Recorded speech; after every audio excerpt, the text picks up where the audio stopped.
So, Crocodile is Joyboy, apparently? The two characters that probably couldn't... Ah, così! Così di foto! E quindi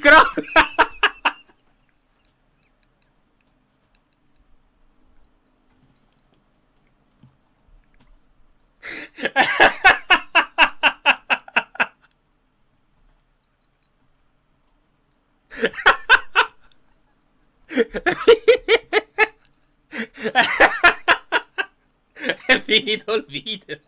Per me lo possiamo anche già chiudere qua.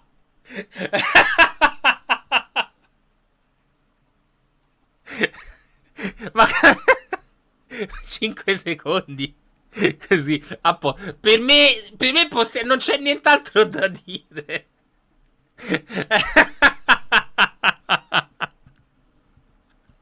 Scusate, ritorno indietro.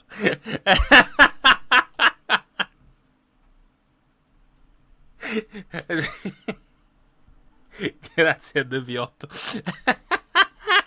So... Ma posso dire che è bellissimo? Posso dire che è meraviglioso? Ma io mi devo fare lo screenshot di questo. È un capolavoro.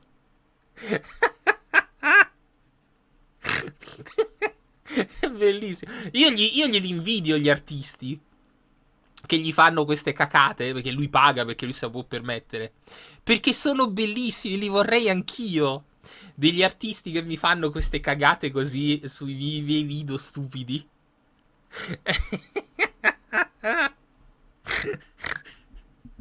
Vabbè, dai, vediamoci il video, poi capiamo insieme. Crocodile is Joyboy, apparently? Ma l'avete sentito sotto? L'avete sentito? Il Crocodile che ride.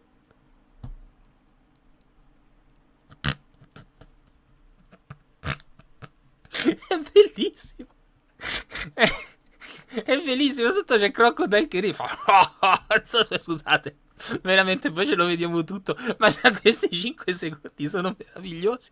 Sentite bene Crocodile sotto. So, Crocodile is Joyboy, apparently? The two characters that probably couldn't seem more different in the entire story of One Piece. One, remembered as the legendary figure from the Void Century whose action continued to shape the entire world, while the other is the ruthless former warlord who nearly destroyed Alabasta in his hunt for Pluton and then helped Luffy break out of prison. But wait, that's kinda weird, right? Why Pluton of all things? How Attenzione, perché Pluton? Attenzione. did this man know about an ancient weapon? And not only that, know where to supposedly find one?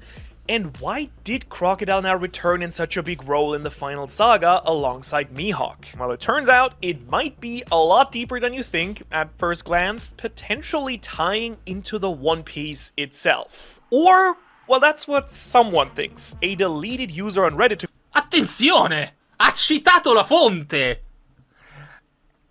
Per quello che vi ho detto prima, perché lui ormai sa che se non cita la fonte gli vanno addosso tutti. Ha citato la fonte! Aspetta, cioè Ansus dice se leggi i commenti la fonte è farlocca. Attenzione. E dopo leggiamo allora. Va bene, vediamo. Però è una fonte morta. Vabbè, vediamo. be specific, who absolutely got flamed for this idea, but we are not gonna do it. I kind of want to lift this theory up, give it a little bit of spotlight because it's really interesting and fun, and just really open up the discussion on this with you, giving it the good old Ohara theory review with some added information to really try and modernize it a little bit because it's kind of been lacking 3 years worth of content. I just gotta say, it is one of the weirdest, coolest, and quite frankly mind-boggling ideas I have seen about One Piece in a long time. Cioè, praticamente hai detto, questa roba viene da un tizio di Reddit, però questo c'ha l'account cancellato, quindi chissà chi cazzo erano questo. Part of me hates it, part of me really loves it, and I kind of want to work through those complex emotions that my therapist won't deal with today with you. The simple idea that somehow Joyboy is Sir Crocodile just kind of makes you go, no, come on. That just makes no sense, and it shouldn't. So I've just never thought about it. But apparently, there is some stuff there, and if you really dig into it, well, it kind of does start to weirdly address some major questions about the first big bad of One Piece, because, again, why does Crocodile know about Pluton? Ma poi in tutto questo, Crocodile è Joyboy. Perché? Perché sa di Pluton. Perché sa di Pluton? Non lo sappiamo. Ma per quale motivo allora dovrebbe essere Joyboy? Speriamo che ce lo racconti a questo punto. And why does he want to build this utopia that then later Big Mom and Kaido and maybe even Emu seem to share as well, this idea? Also, where is his Haki? So let's really go and dig into it and see what works, what definitely doesn't here, and see if we can't get to the bottom of this together. And I really think we need to start by really fixating on what Crocodile actually did throughout the Alabasta saga for any of this to really make any sense whatsoever. You probably remember that he spent years infiltrating this entire kingdom just to then gain access to Pluton through a lot of manipulation, not force. In fact, he built Baroque Works into one of the largest criminal organizations in the One Piece world. He risked it all, recruiting even the devil child Nico Robin, the lone survivor of Ohara, specifically because she could read poneglyphs, something that he knew about somehow as well. And then Guardate come... Io lo adoro, perché non posso non adorare quest'uomo. Ormai dopo tanti anni, le sue argomentazioni, fallaci naturalmente, ormai le conosciamo, perché è incredibile come lui ti aggancia con queste intro bestiali, con questi hook, come dicono i giovani, no? Questi ganci fantastici, perché Crocodile è assolutamente Joyboy. Che non lo sapevi? Allora adesso ti spiego il perché. Io però non ci credo, Però Crocodile è Joyboy perché tu devi ricordarti che Crocodile sapeva di Pluton. Ma per quale motivo sapeva di Pluton? Adesso te lo spiego, ma prima però dobbiamo fare un passo indietro, perché ti ricordi com'era la storia di Crocodile? Non te la ricordi? Allora aspetta che te la racconto. Ma prima di raccontartela ti devo raccontare di come Crocodile si è infiltrato dalla Basta. Te lo ricordi? Non te lo ricordi? Allora aspetta che ti racconto prima questo. Manca veramente lo sponsor. Cioè che è una roba, è veramente fuori di testa. Ma nemmeno io quando faccio i sequestri di persona arrivo a un livello cerebrale così arzigogolato, così assurdo, no? Lui proprio lo fa apposta perché non ti può dire su tutte fregnacce. E quindi giustamente, quanto dura questo video? Perdonatemi, questo video dura 25 minuti e quindi lui naturalmente deve fare in modo di money grabbare da YouTube, no? Ma se fa un video di 10 minuti in money grabbing è poca roba. Già 20 minuti invece diventa interessante ai fini monetari. E quindi lui ti deve naturalmente fare la storia da Adamo ed Eva. Ma lo capisco, non è che non lo capisco, però è meraviglioso. Apre 6.000 parentesi che potrebbe tranquillamente saltare perché non c'entrano niente con quello che deve raccontare. Però vediamo, sono curioso. He just dedicated this absurd amount of time and resources towards finding a weapon that most people either didn't know existed or at the very least didn't believe existed, named after a god from an ancient era that no one else seems to know about. But the idea of this entire theory I stumbled across is that we're kind of all looking at it from a completely wrong angle. Crocodile didn't learn this stuff from some random source. He didn't just decide one day that he just fixed the world and create this perfect utopia. No, he decided this long ago during the Void Century itself. Attenzione! Attenzione! Il plot twistone! Era già tutto deciso nel regno antico! Era già tutto deciso durante il secolo vuoto! Perché lui è Joyboy! Attenzione! Quindi lui già sapeva tutto! Attenzione! Because it all was part of his plan. This entire time, it was his knowledge and plan in the first place. Something that maybe he has forgotten later in his life for a very specific reason that we'll get to. The big twist then would be that Crocodile's plan is actually Joyboy's original plan from the Void Century that was written down by Lily and the Kozuki clan on the poneglyphs for Joyboy himself to then follow centuries later when the time would be right. Minchia. Quindi quando Gold Roger arrivava alla fine sull'Aftel e leggeva i poneglyph, lui rideva perché sapeva che era Crocodile. E quindi diceva: anch'io, Joyboy, sarei voluto nascere al tuo tempo perché pensava a Crocodile.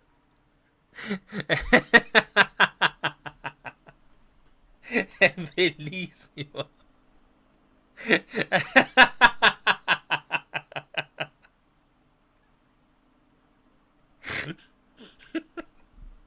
È bellissima questa cosa. I think about it, it's kind of like that movie, Memento, if you've ever seen it, but instead of a guy tattooing his own body with messages and instructions, it was the poneglyphs for Crocodile. And I mean, come on, like... Cioè, dentro... Aspetta, ancora meglio.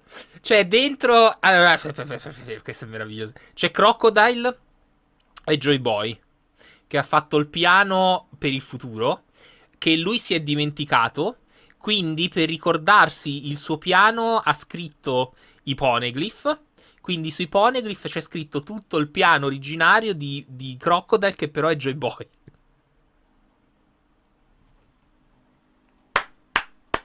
No, questa è meravigliosa, è bellissima. Ma questo è veramente... Vabbè.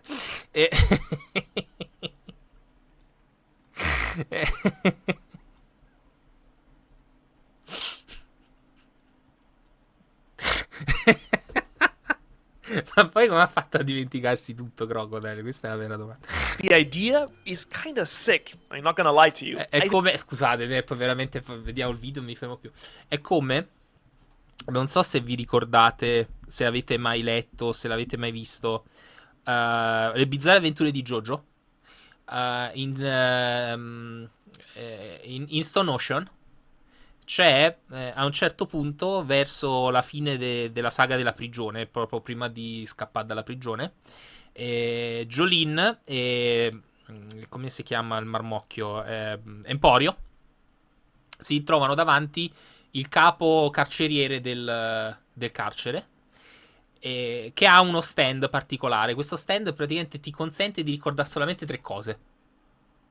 E tu ti puoi ricordare solo 3 cose, e se aggiungi una quarta cosa da ricordare, la prima cosa che ti ricordi scompare. E quindi loro praticamente passano capitoli e capitoli e capitoli a dire e a fare sempre le stesse cose perché non si ricordano, no? E quindi Jolene a un certo punto, per ricordarsi cosa fare, comincia con il suo stand a segnarsi, a scriversi le cose sulle braccia perché altrimenti se le dimentica, no? E quindi Crocodile ha fatto la stessa cosa.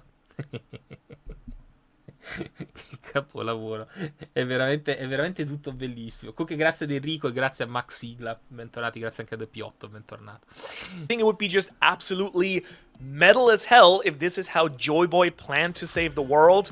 Knowing that he couldn't defeat Emu in his era, he gave his future self instructions to defeat Emu once again, but why would he even need to do that? Well, it would be very simple. Joyboy's memory got either deleted or lost over time. And ma poi pensa che sfiga Joyboy.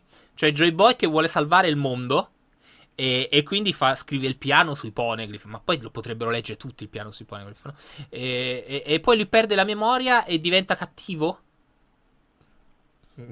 Capiamo questo passaggio. The evidence for that is an Aztec bird-winged dragon, sun, and wind god, more specifically Quetzalcoatl. You might have heard of him. So how does this Aztec myth of this god tie into Joyboy and then subsequently somehow Crocoboy? Well, in certain versions of the stories, it is said that the creator deity Quetzalcoatl dies, descends to the underworld, and then eventually returns to help usher humanity into a new age. Well, to be even more specific, the belief is that the real world is present in the 5th sun, which just means that the world has already ended 4 times before and is on its 5th run right now. Or, to tie it into one piece, its 3rd world.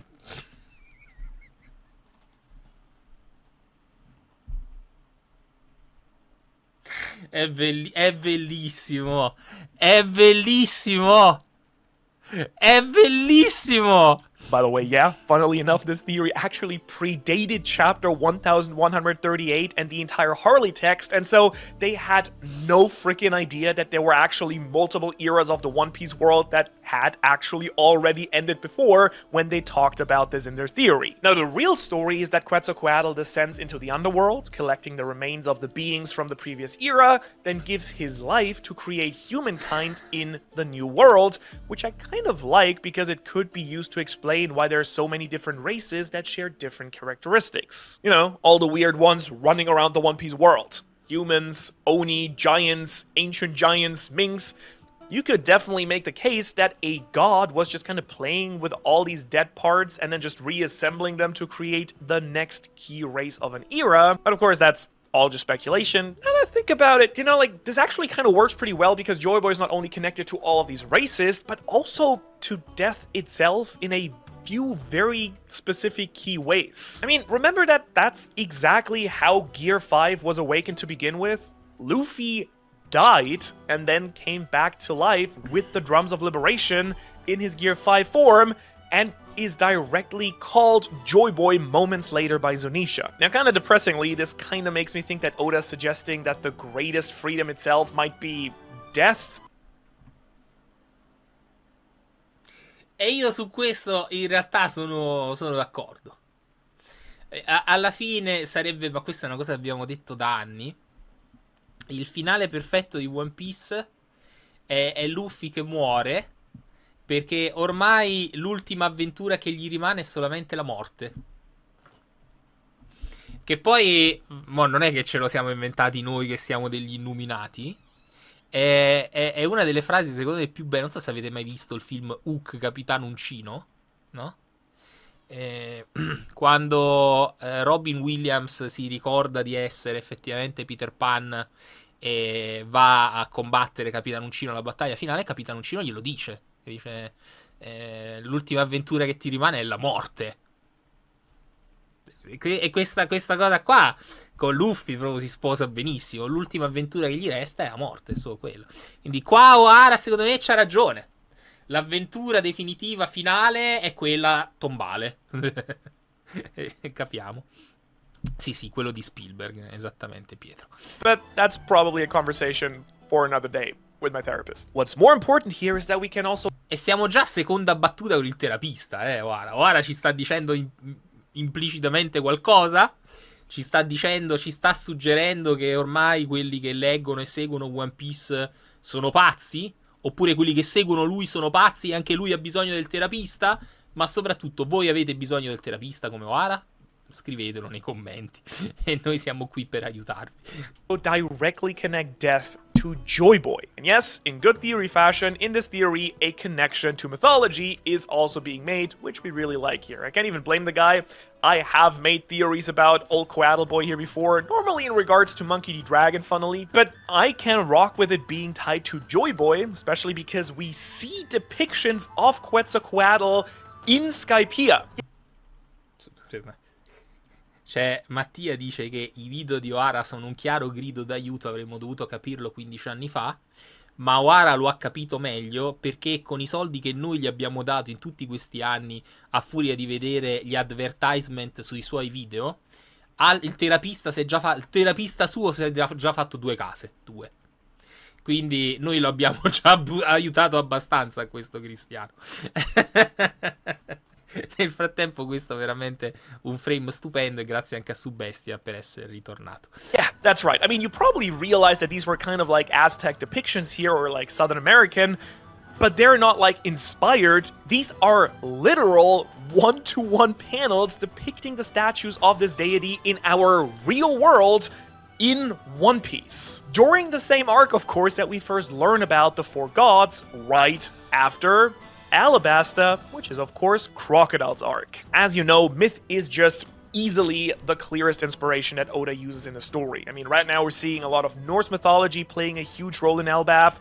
Greek mythology has inspired so many characters and myths throughout the series. Poseidon, Pluton, Uranus, Zeus, Prometheus, Hera.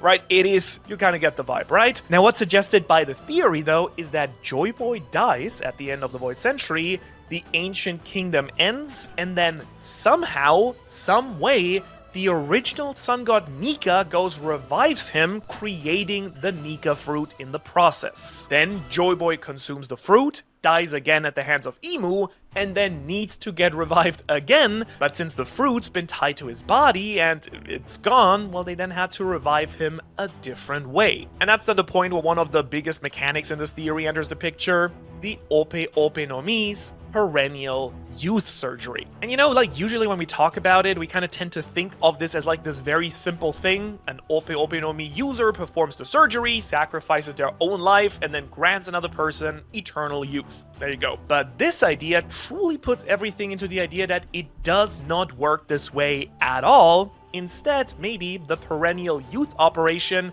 is maybe much closer to Kenjaku from Jujutsu Quanti cazzi! Kaisen, right? Like the operation allows someone's consciousness and brain to be placed into a different new body, essentially creating immortality through body hopping. Like basically the user sacrificing his life by putting the other person inside himself. And so through this operation, Joyboy might survive by continually inhabiting new bodies in every single era. Cioè, ma non sta bene, sta malissimo. Ma che senso c'ha questa cosa? Ma non ha il minimo senso questa cosa. Cioè, ma scusate, ma perdonatemi, ma allora, il punto è qui, lui dice poiché Joyboy deve morire ed è morto, il Nick originario è morto. E poi si è reincarnato in Joyboy. E poi pure Joyboy è morto a causa di Imu. E quindi naturalmente il frutto sparisce. Allora loro che cosa hanno fatto? Hanno preservato l'essenza di Joyboy nel corpo di altre persone, no? Fintanto che poi non ritrovavano il frutto del diavolo. E questa è banalmente. Vi faccio il riassuntone perché così. Con che cosa hanno fatto tutto questo procedimento? Con l'Ope Ope che adesso c'ha l'O. Ma la vera domanda è, ma scusate, benedetto il Signore, il fumetto ti ha fatto vedere, fumetto alla mano, non se lo inventa sommobuta, che se un cristiano muore, un cristiano fruttato muore, e te teoricamente c'hai un frutto vicino al tizio che è morto, teoricamente il potere del frutto del diavolo del morto si rincarna immediatamente nel frutto immediatamente più vicino. Cioè, ma questi, scusate, ma se quando Nick è morto, quando Joyboy è morto, gli potevano mettere una mela vicino e invece di fare tutta questa cacata di lui che si deve reincarnare di corpo in corpo e deve diventare immortale grazie all'Ope Ope?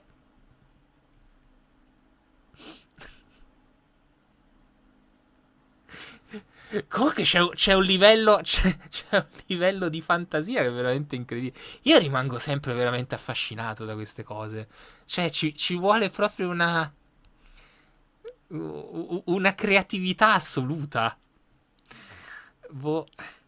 And this actually kind of ties back into the original point of the... Ma poi in tutto questo Pluton dove si colloca? Perché abbiamo cominciato con Crocodile sa di Pluton? Adesso vi spiego il perché. Perché lui era il Joyboy originale, il Joyboy originale sa che cosa sono le armi ancestrali, quindi lo deve sapere anche Crocodile? Ma come funziona questa cosa qua? Theory, of course. Why does Crocodile know about Pluton Perché and lo sa? know about the poneglyphs, but somehow can't read them? Now, I think he could have maybe just learned about it because his network is so vast, but that doesn't still explain why he seems to know where Pluton should be, despite not being able to read a poneglyph. Well, with the Eternal Youth operation, the idea would be that every single transfer slowly starts damaging Joyboy's memories. Like, kind of imagine making a photocopy of a photocopy and then doing that over and over again, right? Eventually, the original image is still kind of there, but it's... Mo, se utilizzavi le fotocopiatrici negli anni 70, negli anni 80 lo posso capire, ma le fotocopiatrici di oggi ti fanno la copia uno a uno che sembra identica. So che fotocopiatrici abbia usato Ohara negli ultimi anni, ma le fotocopiatrici di oggi sono talmente HD che le copie sono meglio degli originali alle volte. Però va bene. La cosa delle fotocopie la dice pure Malan. A posto. Alla grande. Ma nel senso che pure Malanga parla di One Piece e ha parlato di Crocodile, che in realtà era Joyboy, che è stato copiato di corpo in corpo fino a essere una copia sbiadita.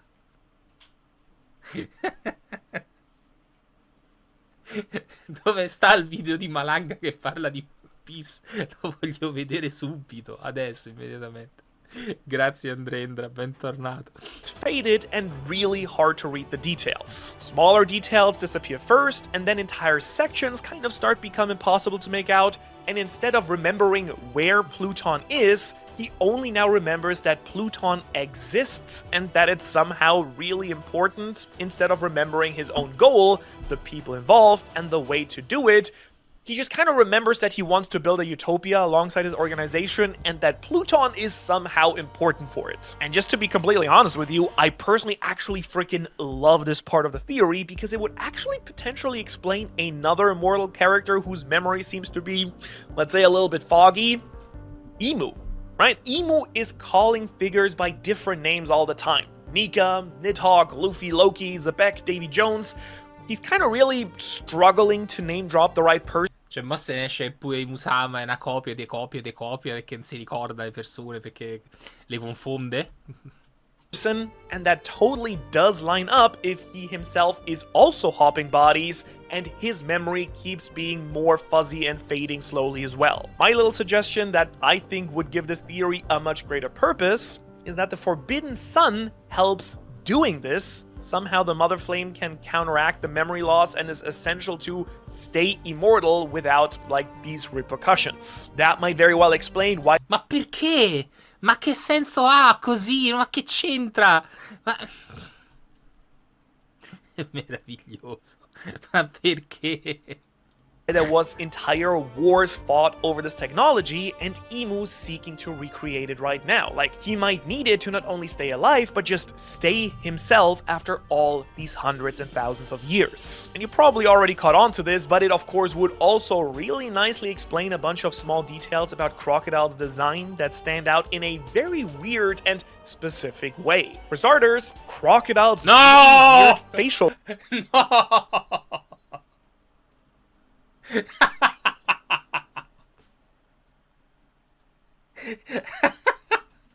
Voi non capite che cosa sta cominciando a suggerire.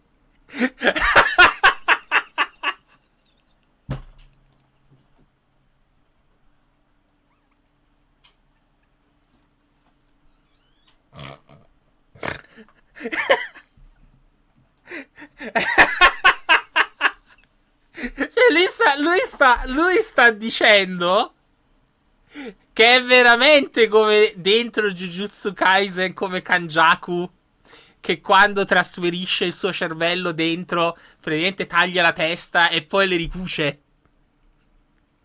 E quindi lui sta suggerendo la stessa identica cosa con la cicatrice di Crocodile, dicendo nessuno ne ha mai veramente parlato di questa cosa. Ma per quale motivo potrebbe avere una cicatrice del genere? Perché dentro in realtà c'è il Joyboy che era Nika. Non ce la posso fare. Ma che cazzo ci stiamo guardando? È bellissimo. No, è bellissimo. Questa è bella veramente.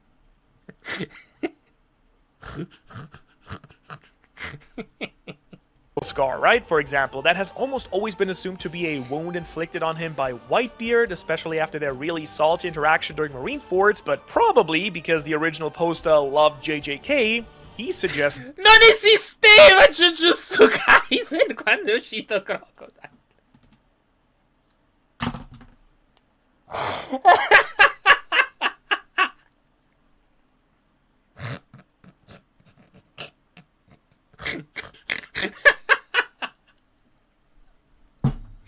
Non ce la posso fare.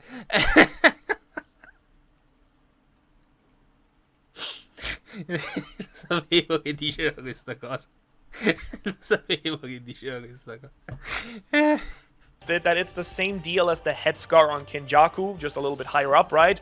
The scar is the result of child Crocodile's head getting cracked open and then filled with a good helping of Joyboy's brain. The same goes for Crocodile's harsh but also somehow very familiar personality, right? Like, instead of viewing him as an ordinary crime lord driven purely by greed, the theory more paints him as someone who spent centuries trying and failing to successfully change the world. No, io adesso voglio...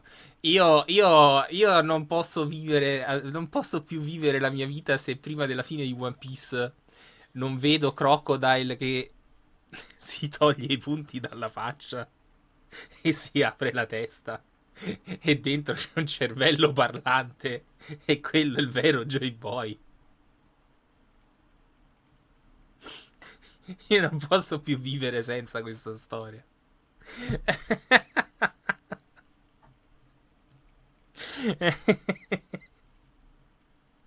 È bellissimo, ma che meraviglia. È veramente, questa è veramente meravigliosa. È un capolavoro questa. È bellissima. And just like me, every time I get a theory wrong, every single defeat kind of chips away a little bit at his optimism, to the point where he's now no longer the Joy Boy, he's the Croc Boy. Salty, leathery, and jaded, but still fighting and pursuing his dream. And speaking of... Cioè lui è passato dall'essere Joyboy a Crocodile, perché naturalmente a furia di aprire teste e farsi cicatrici è diventato più triste e meno ottimista. Off Crocoboy, like, let's talk about that for a second, shall we? Because it's not just a witty pun I'm making for the Oddio, sake of... aspetta, attenzione, perché non l'ha chiamato Crocodile, l'ha chiamato Crocoboy. Quindi adesso ci racconta lo shift da, attenzione, da Joy Boy a Crocoboy.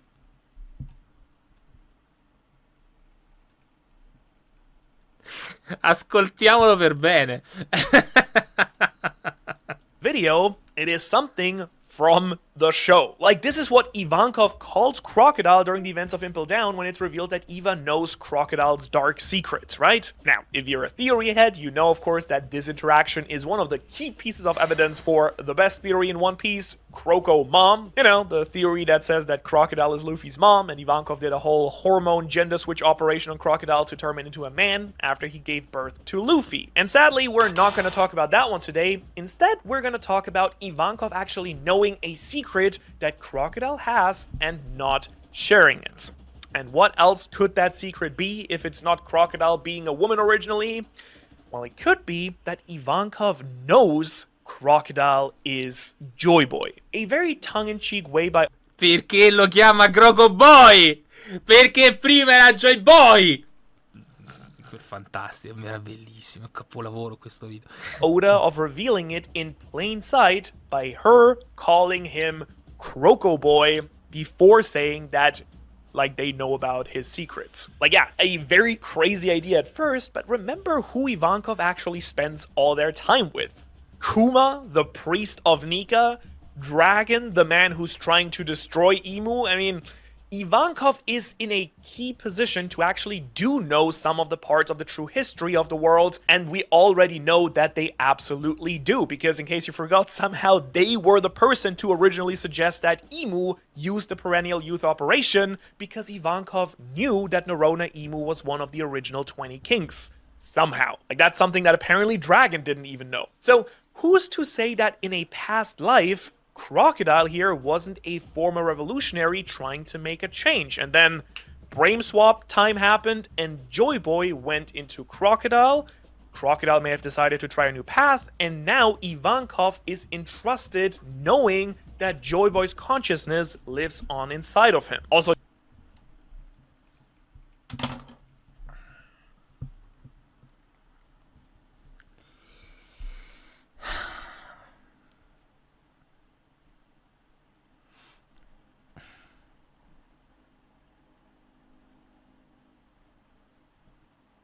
La mano sembrava un uncino.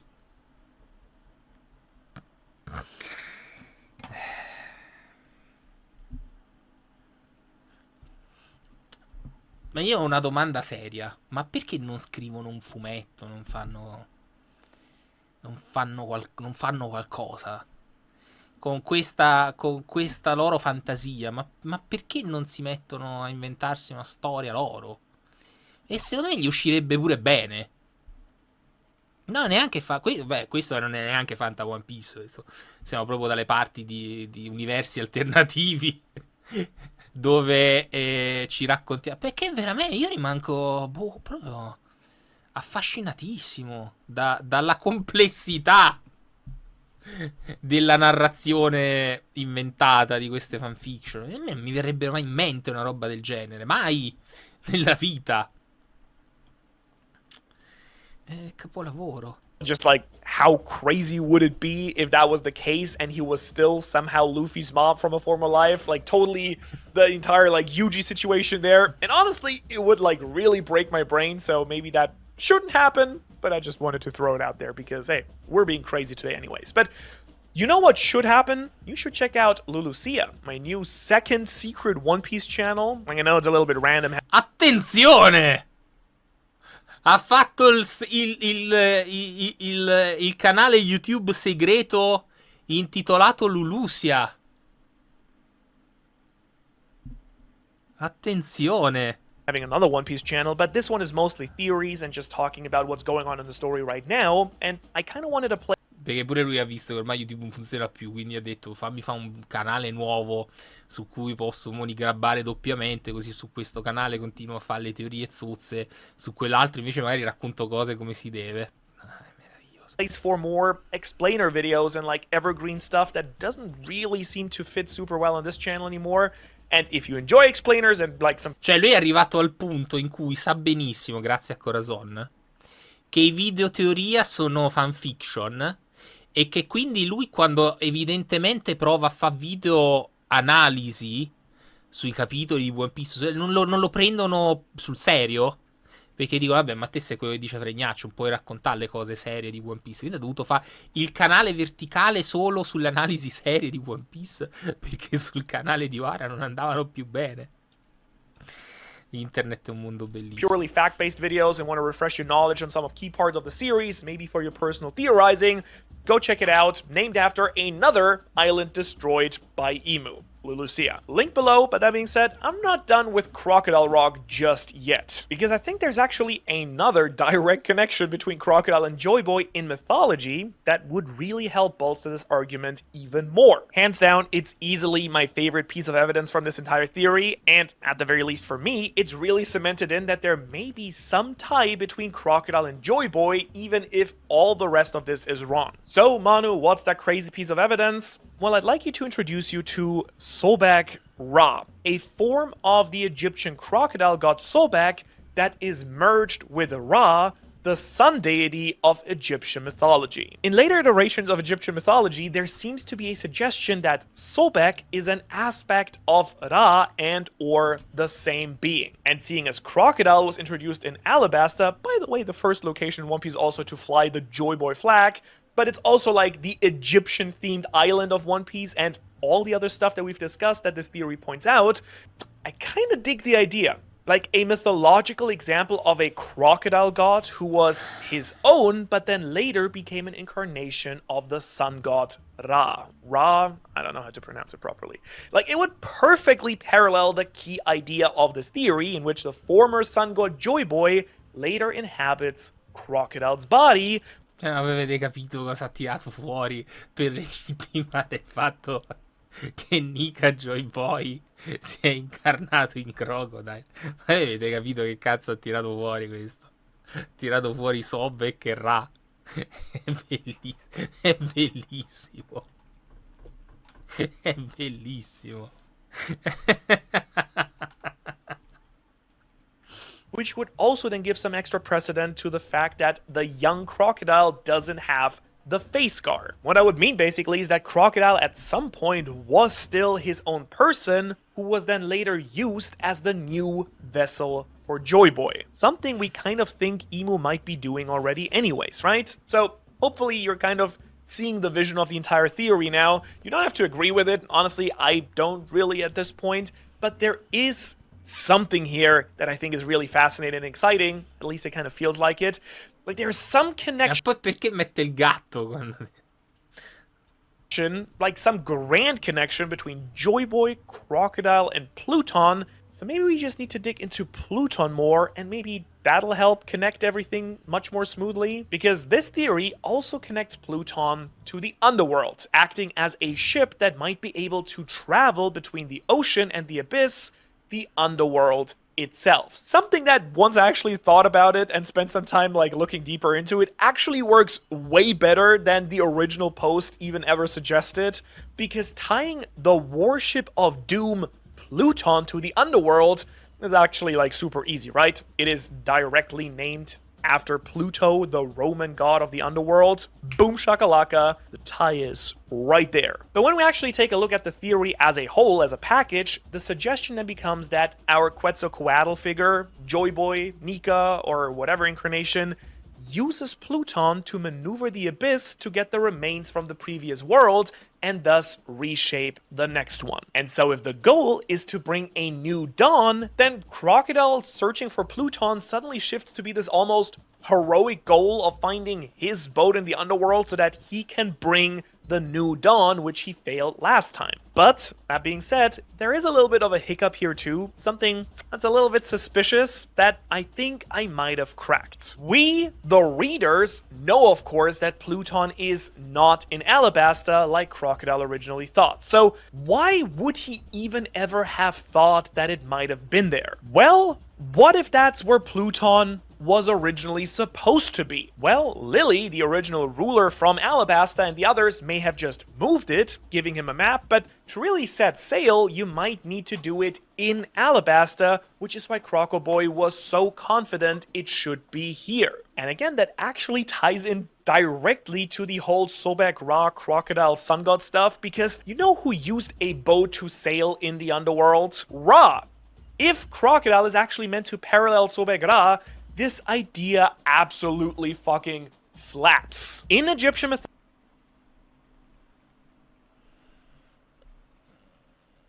Ma poi ha fatto un salto dalla mitologia azteca alla mitologia egizia per ritornare a One Piece per giustificare la mitologia azteca, che però ha senso solo se vedi quella egizia.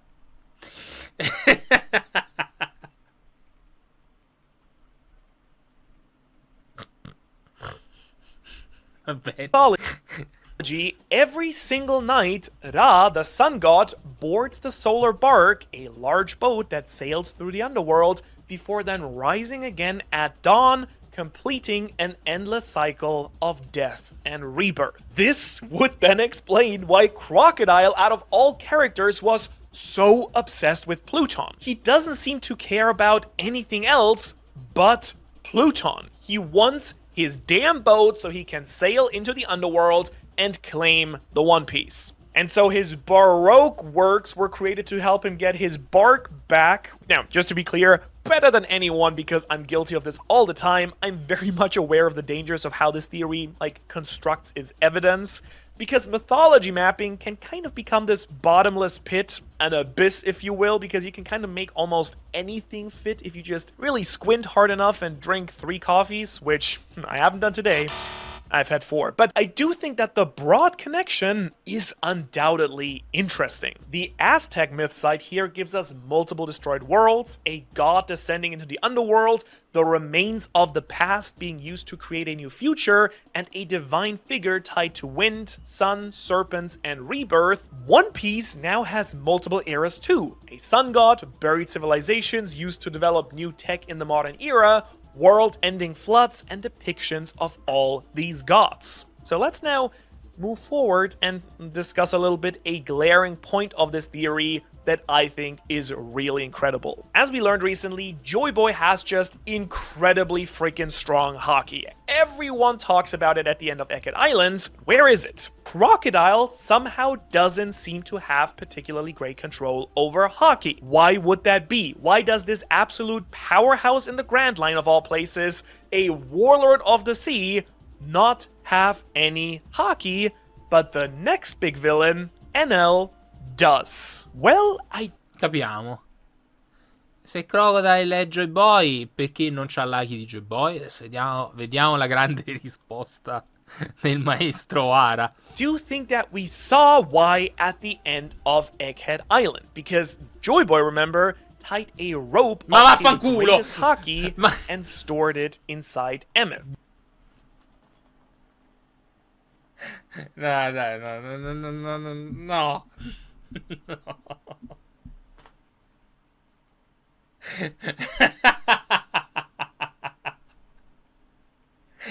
Quindi lui, dato che ha dato tutto il suo Haki a Emmet e l'ha legato alla stringa di Emmet, lui non ha più il suo vecchio Haki. Knowing he was gonna swap bodies, he gave all his willpower to MF, knowing that Imu would recognize him regardless of the body if he carried his willpower into the new vessel. We do know that Imu got a little bit hot and bothered by it at the end of Egghead Island, to put it mildly, and we've now seen how insane Omen and Imu's observation skills are. So Joyboy's entire plan may hinge on him flying under the radar for as long as he can, which is why Crocodile's whole thing was stealth and manipulation instead of powerful displays of force. For everything in his plan to work, Crocodile had to do it very discreetly and in secret. Because if at any point he was caught by Imu, it would of course all be over in an instant. And now, what is he doing? He's using Buggy as a shield because there's just no way in the world that Imu would expect the greatest pirate and the first pirate of all time to fall under Buggy the freaking clown of all people. I actually just kind of love this idea because maybe, just maybe, one day it'll explain why Mihawk ties into Imu so much as well. Like the eyes, the outfit, the cross iconography, the name meaning son of the dragon, all very sus. How ironic would it be if Buggy, of all people, ruled over the remains of Joyboy and, like, Imu's son or something? Anyways, where does this all even leave us with this theory? Is Crocoboy solid? Is it the answer? I really don't fully know. Like, if I'm gonna be 100% honest with you, there are a lot of holes that I don't really love about this theory, but I do really like a lot of the threats that the theory addresses and like some of the core ideas. The true nature of Pluton? Hell yeah. The idea that Joyboy could still be alive at this point? Fun, cool, and I can kind of vibe with it. It's something I've talked about before as well. The idea that it's Crocodile? I mean, I love Croc. There's something with him. We know he has a big secret. I'd love for him to be this twisted, broken shell of the original Joyboy. There would be a massive significance to him then trying to... Cioè, non ci crede neanche lui, voglio. Guardate la faccia! Non ci crede nemmeno lui.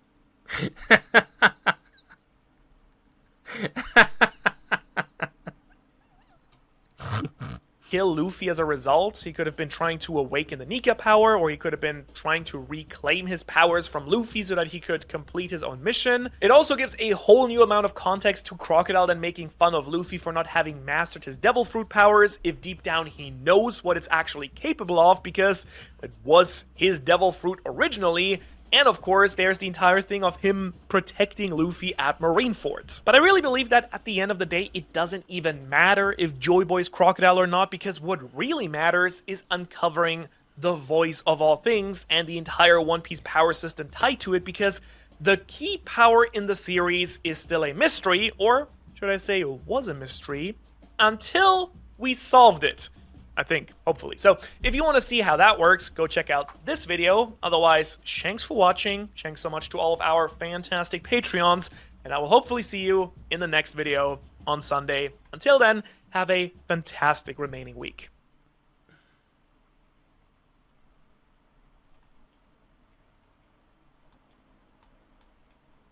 Story of one boy.